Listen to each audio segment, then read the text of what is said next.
So here is the problem here.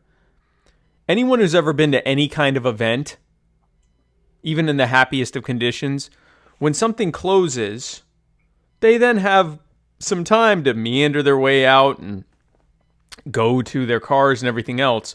If you're at a protest, which is outside with thousands or even tens of thousands of people, it's going to take a while for that to break up. Even if it's hundreds, it's going to take a while. So if you tell the people, for whatever reason, apparently they have the authority to do this, you say you have to leave by 6, or this ends at 6. At 6, you say, okay, it's 6. Everyone start to break it up, and you let them start to go and do their thing. And then, if people stick around, or if they refuse to break up, or they start getting violent, that's one thing. But to say, at 6 o'clock, you start popping off these pepper ball things, which they've been shooting indiscriminately at people. They've been shooting at reporters. Ford Fisher with News to Share got hit in the face with a pepper ball. He has this big press vest that he used, like a big neon vest. There was a lady who was shot at with a pepper ball in, I think, Louisville, Kentucky, and her cameraman, who was holding a camera, was arrested for holding a camera. And this is how the police are treating this. Now, here's the problem with this, because a lot of people go, yeah, but what about the rioting? What about the looting, guys? Well, that's a great point. And of course, we here at Muddy Waters don't agree with the murdering of innocent people in the streets by police or anyone else. And we don't agree with destruction or looting of property or anything else. But here's what happens. And the conditions that are being created for this. First of all, none of these protests, riots, anything else would be happening if the police state didn't keep murdering people, right? So if you'll recall, last month we were talking about, or even a couple weeks ago, we were talking about how everyone was inside. No one was really going anywhere. There were some protests that happened where people were saying, hey, I'd like to be able to go do stuff again. Now all of a sudden you have big, massive protests happening all over the country.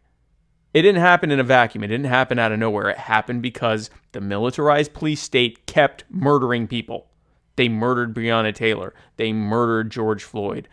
They murdered, and I forget the man's name, but it just happened during these protests, a man who has like a food truck, and he got murdered by the police. They keep doing it. They murdered Duncan Lemp. They keep doing this, and it's reaching a point of absurdity where even when they're being recorded, they still just they just kill people when they want to. The lady, I forget her name now, who was playing video games with her nephew, and the cop. Yeah, Alabama. Was that Texas or Alabama? It was Texas. Texas. I forget her name, but I can't remember her name. Yeah. She was shot for playing video games. He said, "Oh, she didn't listen to my orders." Well, from the position of where he would have been looking, he would have seen that they had headsets on and that there was a TV that they were playing video games on. And he screamed at them to put down whatever they had, and they didn't listen, and so he shot at them.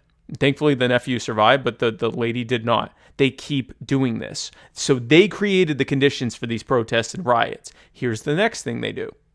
Instead of just letting people have their protest and going about their business and continuing to patrol the whole city, they put almost all of their police resources right there where the protests are happening. And they cordon them off. So they've left the entire rest of the city largely unpatrolled. And of course, long ago, they presumed the monopolistic authority to patrol it for the safety of the streets. And now they are neglecting that. They're being derelict in duty on 95% or 98% of the city, while all of their resources are where the protest is happening. And instead of just letting these people protest and have their protest and say what they want to say and, do their chanting and do their holding up their signs and, express their concerns, express their fears and everything else, maybe have just a few people there to make sure it doesn't get out of hand and to call in reinforcements if it does. Maybe, I don't know, have some officials show up and say that they stand with them and that they too don't want the police to keep murdering people. If they did that, that protest would happen. And then the people would disperse, just like with the protests of the lockdowns. The protests of the lockdowns happened. They said what they had to say, and then they went home. Instead, they're cordoning off the protesters. And then they basically open fire on the protesters with tear gas and pepper balls and everything else. And, we have the opening intro that we showed for this episode was all the examples of the police just running roughshod over people and treating them like, even worse than enemy combatants, treating them like the scum of the earth, the way that they're treating them for not dispersing in a timely manner. So they're creating all this violence here while leaving the entire rest of the city open to opportunistic people who take that opportunity to loot and to set things on fire and pillage and everything else. And they're treating them like the enemy. Right. And in fact, I shouldn't even say that, because as we keep saying, the military fighting overseas have a more strict rules of engagement that they have to use than the police do here. And we're going to get into later why that is and why that needs to end and how that's going to be ended.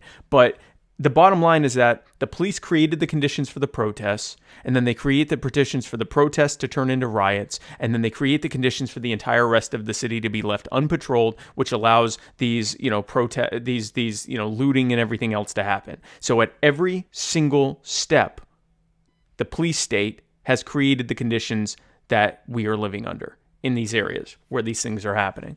And whether it's because of just gross incompetence and a terribly defined game plan, in just a mentality of treating people like the enemy all the time, or if it's because it's intentional and they want the conditions to be like that, and they want there to be looting so that they can say, see, look, you need our militaristic police state. We need to have more, military style weapons. We need to be trained to treat everyone like, we're in a war zone. Whichever it is, they're the ones who created these conditions. And it needs to end.